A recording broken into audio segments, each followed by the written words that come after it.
Təəssüflər olsun ki, hələ milyonlarla insan bəzən deepfake videoların, fake newsların təsiri altında qala bilirlər. Ən kədərlisi də odur ki, inanırlar. Artıq jurnalistikada məsuliyyət artıb. Bir jurnalistin ən təməl məsuliyyəti həqiqəti vaxtında, qərəzsiz və dəqiq şəkildə ictimaiyyətə çatdırmaqdır. Artıq yoxladığına inan prinsipi daha çox ön plana çıxmağa başlayıbdır. Media resursları ilə təhsil resursları arasında əlaqə daha da güclənməlidir. Klassik hüquq, müasir kiber məsələlərlə bağlı geridə qalır. Sosial medialar üzərində hər bir dövlətin özünün müəyyən bir nəzarət mexanizmi olmalıdır. Ola bilər ki, sensasiyanal xəbərlərin parıltısı çox böyükdür, lakin bu gələcəkdə çox böyük təhlükəli yol aça bilər. Unutmayaq ki, həqiqət sonunda hər zaman qalib gəlir.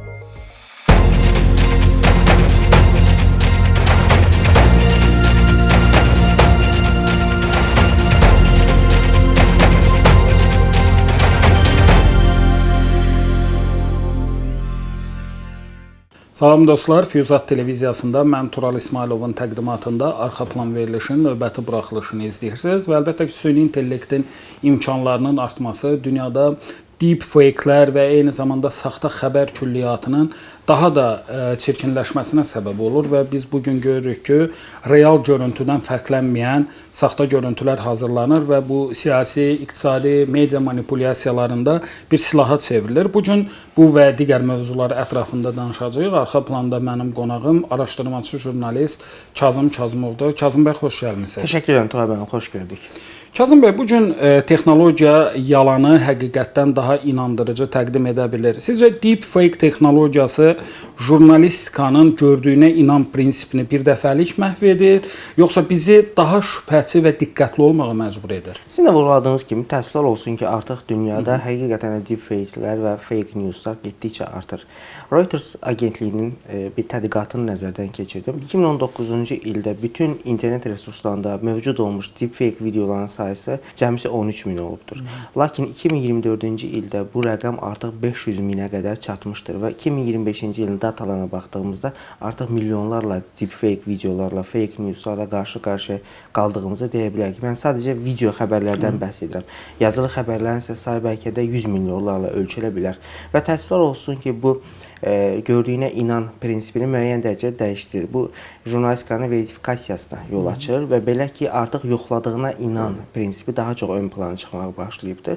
Burada şübhəsiz ki, jurnalistika üzərində daha böyük məsuliyyət düşür. Birincisi, hər bir media qurumu, hər bir belə deyək ki, media resursu artıq hansı mənbədən xəbər aldığını, bu xəbərin necə emal olunduğunu, xəbərdəki video materialların hansı üsullarla hazırlandığını birbaşa tədqiq etməlidir, bunu filtrasiyasını həyata keçirməlidir, ondan sonra cəmiyyətə ötürməlidir. Təbii ki, biz bunu belə deyəndə bəzən bunun çox uzun prosedur olduğunu başa düşənlər ola bilər izləyicilər arasında. Bunlar əslində düzdür. Deepfake-lər, deep trade-lər artdıqca bir tərəfdən də texnologiya inkişafı sağlam jurnalistikaya da bir növ dəstək verir və bu filtrasiya prosesləri də bugün artıq çox sürətlə həyata keçirilə bilir. Onun üçün də mən hesab edirəm ki, artıq jurnalistikada məsuliyyət artıb və bu məsuliyyəti texnoloji yeniliklərlə dəstəkləyərək daha sağlam, belə deyək ki, video materiallar təqdim edə bilərlər. Kazım bəy, saxta xəbərlər, fake newslar əvvəllər sadəcə mətnlərdən ibarət idi və verilişin əvvəlində də vurğuladım. İndi mimikalar və səs tonları belə kopyalanır. Araşdırmacı jurnalist olaraq bir videonun istehsal olunmuş, yoxsa yaşanmış olduğunu müəyyən etmək üçün hansı ilk 3 detala diqqət yetirirsiniz? Burada çox əhəmiyyətli nüanslar var. Üç ən təməl məsələ birincisi sinxronizasiyadır. Təbii videolarda, təbii çəkilmiş videolarda biz baxdığımızda şəxsin danışığı ilə dodaq tərpənmələri, mimikalar arasında heç bir fərq görmürük. Lakin deepfake-lər nə qədər professional hazırlansın, müəyyən dərəcədə sinxronizasiyada biz pozuntuların olduğunu görürük. İkincisi isə üz hərəkətləridir ki, insanlar belə deyək ki, ən sakit təbiətli insan kim olursa olsun, əgər həyəcanlı bir xəbər verirsə və yaxud da sevincli bir xəbər verirsə və yaxud da hüzünlendirici bir xəbər verirsə, ona uyğun üz mimikalar dəyişir. Bu bütün insanlarda belədir, yəni bu insanın fitrətində olan bir məsələdir. Və əlbəttə ki, biz hansı xəbər olursa olsun, əgər bu deepfake ilə hazırlanıbdırsa, biz orada emosiyaların olmadığını görürük və yaxud da emosiyaların çox zəif, bəzən hətta bir çox özünü savadlı hesab edən, bu işlərlə məşğul olan müasir dələduzlar çox dəxilsiz mimiklər də ortaya qoyurlar. Bu isə çox asan şəkildə gözə çarpıra bilər. Üçüncüsü isə nə qədər professional hazırlansınsa hazırlansın, bütün videolarda, yəni deepfake videolarda, deep trade'lərin hamısında biz kadr çəkilişlərində, kadrlarda müəyyən bir uyğunsuzluq görürük. Misal üçün üz tərpətmələrdə, əl hərəkətlərində, dodaqların tərpənməsində və yaxud da arxa fonun oynadılmasında, arxa fonun mövcudiyyətində müəyyən bir uyğunsuzluq var. Bunu da çox rahat bir şəkildə arxa fonun xüsusilə bugün Google-da biz bilirik ki, kifayət qədər şəkillərin axtarılması prosesi sürətlənibdir, imkanlar genişlənibdir. Onu çox asan şəkildə, çox aydın şəkildə arxa fonu taparaq biz burada o videonun o fonda çəkilmədiyini görə bilərik və ümumiyyətlə video materiallarının oynadılması prosesində müəyyən uyğunsuzluqlar, yəni burada montaj uyğunsuzluğundan söhbət gedir. Bunlar nəzərə çarpır. Yəni daha punktual olaraq cavab versək, birincisi üz ifadələrində, ikincisi sinxronizasiyada, üçüncüsü isə belə deyək ki, montaj xətalarında biz bu videoları ayıra bilərik. Və informasiya məkanını bu cür saxtakarlıqlardan qorumaq üçün sizcə hansı rəqəmsal sipərlər olmalıdır? Bugün dünyada artıq müəyyən dərəcədə sipərlər mövcuddur. Lakin bunlar tamamilə güclüdürmü? Tamamilə bunun qarşısını ala bilirlərmi? Bunu demək əlbəttə ki, yanlış olar. Təəssüflər olsun ki, hələ milyonlarla insan bəzən deepfake videoların, fake newsların təsiri altında qala bilirlər. Bunu yayırlar, paylaşırlar və ən kədərlisi də odur ki, inanırlar. Bu belə deyək ki, yalan axınının qarşısına keçmək üçün ilk növbədə birinci media resurslarının özünün üstünə böyük yük düşür. Belə ki, media resursları artıq bu bir çox qərb ölkələrində, xüsusilə Finlandiyada biz bunun tətbiqinin çox geniş şəkildə olduğunu görürük ki, əgər hansı bir video süni intellekt vasitəsilə, bu ola bilər ki, deepfake deyil, hər hansı bir hadisəni canlandırmaq və yaxud da pozitiv bir video hazırlamaq və yaxud da hər hansı bir anın belə deyək ki, keçmiş anı burada xatırlatmaq babında bir belə deyək ki, video olsa belə orada müəyyən bir etiket vurulur ki, bu video süni intellekt tərəfindən hazırlanmışdır. Birincisi, media resurslarının özləri də süni intellektdən istifadə edərkən mütləq məncə süni intellekt etiketini videolarına yerləşdirməlidirlər. Bu beləcə insanlarda bir göz yaddaşına əmələ gəlməsinə səbəb olacaqdır. Artıq insanlar videolara baxdıqda o etiketi gördükdə biləcəklər ki, bir süni intellekt videosuna baxırlar və belə olan təqdirdə onlar digər, çünki siz də çox yaxşı bilirsiniz ki, süni intellektlə əsasən hər hansı bir normal videonu hazırlamırlar. Daha çox həyəcanlı, hər hansı bir liderin açıqlaması, hər hansı bir belə deyək ki, müharibədən və yaxud da çox böyük bir solo konsertdən, məşhur şəxslərdən videolar hazırlayırlar və bunlar da çox vaxt sensasional videolar olurlar. Yəni birincisi, əgər belə sensasional videolarda izləyici süni intellekt etiketini görmədiyi təqdirdə artıq o biləcək axı, əvvəllər görürdü. Demək ki, burada görmürsə, burada bir nəsə var. Birincisi bu şübhə, bunun özü çox bəsit, çox texniki olsa da əslində çox punktual bir yanaşmadır ki, bəli, etiket müəyyən dərəcədə olmalıdır. İkincisi, filtrasiya prosesi güclü şəkildə həyata keçirilməlidir. Mən hesab edirəm ki, sosial medialar bugün bəli, beynəlxalq arenaya xidmət edirlər, lakin mən düşünürəm ki, sosial medialar üzərində hər bir dövlətin özünün müəyyən bir nəzarət mexanizmi olmalıdır. Bugün Azərbaycanda da biz bilirik ki, son müşavirədə də cənab prezident də bunu məsələn vurğulamışdır ki, kiber hücumlara qarşı və digər bu kimi hallara qarşı Azərbaycan öz arxitekturasını inşa edir. Və mən hesab edirəm ki, Azərbaycan kimi bütün dünya ölkələrdə bu məsələlərdə diqqətli və həssas davranmalıdır.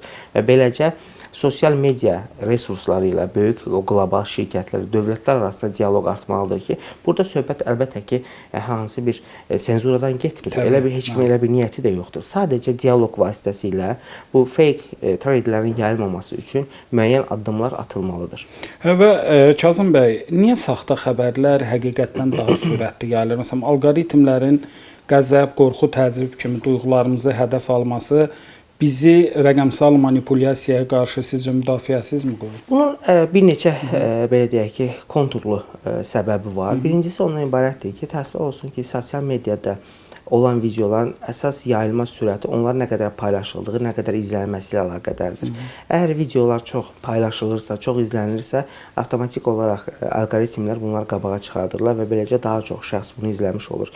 İkinci bir səbəb odur ki, bugün sosial media şirkətləri çox böyük pullar qazansalar da, lakin fakelərlə mübarizəyə təəssüf olsun ki, kifayət qədər investisiya yatırmırlar. Onlar öz belə deyək ki, xalis gəlirini daha çox artırmağa meyllidirlər və onlar bir növ hesab edirlər ki, əgər çox da böyük bir hadisə baş verməyibsə, deepfake-lərin olması da bizə o qədər də belə deyək ki, çox incitməyəcəkdir və ona görə də bunun bir növ göz yumurlar bunlara. Və digər tərəfdən isə baxdığımızda insanların burada psixoloji portreti də ortaya çıxır.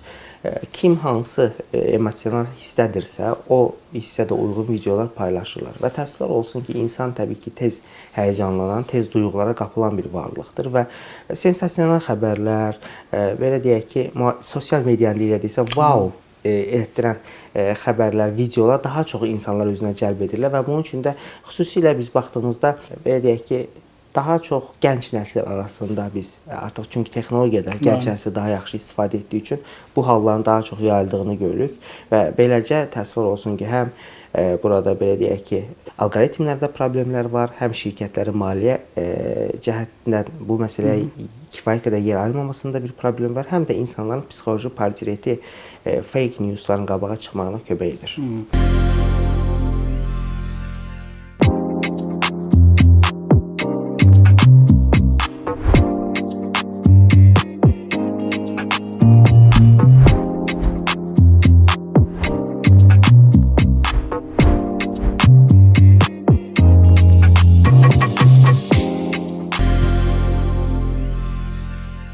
Əgər bir mənbə deepfake ilə manipulyasiya olunmuş dırnaq içində sensasiyon material təqdim edirsə, jurnalistin məsuliyyəti harda başlayır, harda bitir? Texnoloji sürət, fact-checking dediyimiz yoxlama mexanizmlərini sizcə üstələyirmi? Jurnalistika əsas məsələ ondan ibarətdir ki, bir jurnalistin ən təməl belə deyək ki, məsuliyyəti, həqiqəti vaxtında, qərəzsiz və dəqiq şəkildə ictimaiyyətə çatdırmaqdır. Bu jurnalistin ən təməl belə deyək ki, vəzifəsidir. Jurnalist əlbəttə ki, ola bilər ki, bu gün qlobal mediada artıq biz rəqabətin çox üstün olduğunu görürük və rəqabət üstün olduğu üçün də bəzən sensasional xəbərlər çox da yoxlanılmadan tirajlanır. Bu isə təsvir olsun ki, jurnalistikanın saflığına, onun belə deyək ki, məsuliyyətinin zədələnməsinə səbəb ola bilər. Lakin unutmayaq ki, həqiqət sonunda hər zaman qalib gəlir. Onun üçün də jurnalist ilk öncə nə qədər sensasional olsa da, əgər mənbəsindən əmin deyilsə, bu xəbəri əsla paylaşmamalıdır. İkincisi, media resursları şübhəsiz ki, öz adının hörmətini qorumaq üçün və cəmiyyətin inandığı bir mayaka çevrilməsi üçün şübhəsiz ki, fact-check prosesini daha sürətli həyata keçirən texnoloji yeniliklərdən istifadə etməlidir. Və burada kadr savadlılığına təbii ki, xüsusi dərəcədə əhəmiyyət verilməlidir. Çünki kadr savadlılığı sadəcə təhsil prosesində formalaşan bir şey deyil. İş prosesinin özündə də hər bir kadr gəldiyi dövrdən etibarən savadlılıq dərəcəsini artırılmalıdır.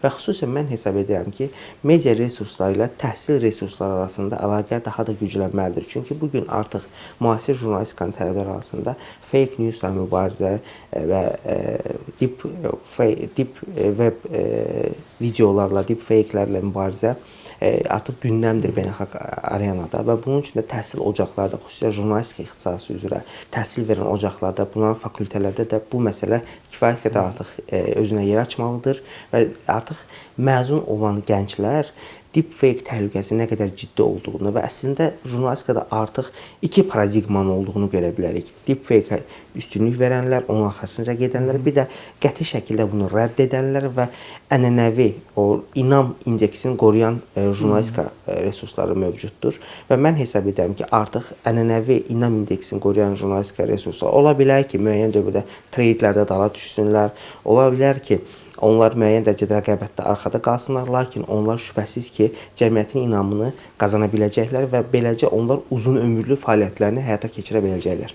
Və hazırda bir insanın simasını və səsini süni intellektlə uğurlayıb saxta məzmun yaratmağın hüquqi cəzası və yaxud da beynəlxalq tənzimlənməsi sizcə nə dərəcədə qənaət bəxşdir?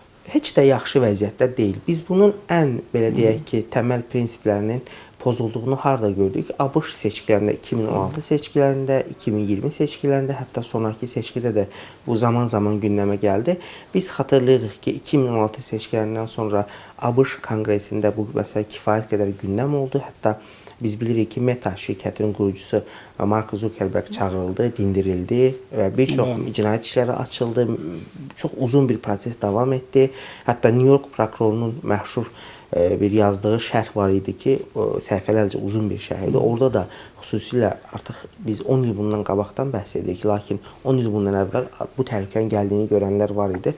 New York prokuroru da çox geniş şəkildə izah etmişdir ki, bəli, artıq bugün biz hüquq, klassik hüquq, müasir kiber məsələlərlə bağlı geridə qalırıq. Təəssüf olsun ki, bütün dünyanın bugün bu qlobal probleminə çevrilibdir. Hansı əməl cinayətdir, hansı deepfake cinayətdir, bütün deepfakelər cinayət demək olarmı, hüquqi məsuliyyət yaradırmı? Bunun özü böyük sualdır. Ancaq bir şey var ki, müəyyən məsələlər də həqiqətən də qırmızı xəttə çevrilməlidir. Xüsusilə insanın şəxsiyyətinin və ləyaqətinin, onun hüquqlarının, onun belə deyək ki, bir çox digər ali hisslərinin, ali dəyərlərinin qorunması məsələsi qırmızı xəttlərə çevrilməlidir. Əlbəttə ki, bugün bu dünyada təbii ki, hər şey boş qalmayıbdır. Bununla bağlı hüquqi prosedurlar işləyir, lakin açıq demək lazımdır ki, o qədər proses sürətlənib ki, hüquq bəzən arxadan gəlir. Və Kazım bəy, maarifçilik bu gün rəqəmsal savadlılıqla sizcə əvəzlənibmi? Yəni gələcəyin oxucusu dırnaqarası şedevr xəbəri saxta xəbərdən ayırmaq üçün hansı daxili süzgəclərə sahib olmalıdır? Əslində indi biz bayaq jurnalistlərin məsuliyyətindən danışdıq. Deməli, burada həm də oxucunun məsuliyyəti məsələsi də aktuallaşır. Skandinaviya ölkələrində aparılmış bir tədqiqatın nəticəsini demək lazımdır ki, bugün dünyada media savadlılığının ən yüksək olduğu ölkələr Skandinaviya ölkələri hesab olunurlar. Hətta orada belə rəqəmlər 30-40% arasında dəyişir. Yəni əslində orada belə cəmiyyətin 60-70%-nin kifayət qədər media savadlılığı yoxdur. Bəs necə oldu ki, Skandinaviya ölkələri media savadlılığında bu qədər önə keçdilər və bu qədər deyəndə 40% cəmsi, amma əslində o da belə dünyada ciddidir. Çünki bəzi ölkədə 3-7%-də qalır bu rəqəmlər. Hətta Mərkəzi Avropa ölkələrində belə 10-15%-dən ötəyə keçməyən ölkələrdən biz bəhs edirik. Onun adlarını çəksək, izləyicilər də bəzən belə deyək ki, şok ola bilərlər ki, necə olur ki, Mərkəzi Avropa ölkəsində vəziyyət bu yerdədir. Lakin təəssüf olsun ki, dünyada bugün media savadlılığı aşağı vəziyyətdədir. Skandinaviya ölkələrinin isə çox unikal təcrübəsi vardır. Birincisi, media savadlılığı ailədə başlayır, daha sonra məktəbdə, bağçada davam edir, məktəbdə davam edir, ali təhsil ocaqlarında davam edir, daha sonra iş prosesində davam edir. Birincisi, hər gördüyümüzə inanmalıyıqmı? Əlbəttə ki, xeyr. Bugün elə bir dövrdə yaşayırıq ki, hər cür video bizim qarşımıza çıxa bilər. Nəinki video, səs yazıları, mətnlər, müxtəlif mesajlar, hər şey, yəni ağlımıza texnoloji olan hər şeyin bugün manipulyasiyası mövcuddur. Onun üçün də media savadlılığı mütləq ailədə başlamalıdır, daha sonra təhsil ocaqlarında davam etməlidir. Əlbəttə, bir anda ailədə başlaya bilməz. İlk öncə təhsildə başlamalıdır ki, media savadlılığına çatmış ata-analar evlərində media savadlılığını öz uşaqlarına çatdıra bilsinlər. Və belə olan təqdirdə insanlar artıq sensasiyalar xəbərlərdən, xəbərlərdən yaymağı bacaracaqlar və bir şey unutmayaq ki, ola bilər ki, sensasiyalar xəbərlərin parıltısı çox böyükdür. Lakin bu, gələcəkdə çox böyük təhlükəli yol aça bilər. Elə bir örnək verim ki, 2022-ci ildə Rusiya-Ukrayna müharibəsi təzə başladıqda, Ukrayna prezidenti Vladimir Zelenskinin belə deyək ki, adından hazırlanmış və təslim olun çağrısı verən bir video yayınlandı. Bəli. Və bu qısa müddət içərisində milyonlarla izləndi. Əlbəttə, dərhal Ukraynaya belə deyək ki, dövlət dairələri hərəkətə keçdilər, rəsmi açıqlamalar verildi. Zelenskinin özü də açıqlama verdi ki, belə bir şey mövcud deyil, əsla ola bilməz. İndi fikirləşin ki, həqiqətən də vaxtında buna qarşılıq verilməsəydi, cəbhədəki əskər, bombardıman altındakı vətəndaş nələr fikirləşəcəkdi. Onun üçün də həqiqətən media savadlılığının nə qədər önəmli olduğunu elə məncə bu faktın özü də bir daha göstərir. Təşəkkür edirəm Kazım bəy. Mən təşəkkür edirəm dəvət üçün. Çox sağ olun. Xatırladım ki, arxa planda mənim qonağım araşdırmacı jurnalist Kazım Kazımov idi. Biz deepfake-lər və saxta xəbərlərə qarşı mübarizədən danışdıq. Hər bir halda yalnız media deyil, xəbərin istehlakçısı olan bizlərin də doğru və yalan xəbəri bir-birindən ayırmaqda bir məsuliyyətimiz olmalıdır. Ona görə də media savadlığı bugün təkcə jurnalistlər üçün yox, hər bir vətəndaş üçün önəmlidir. Sağ olun, salamat qalın.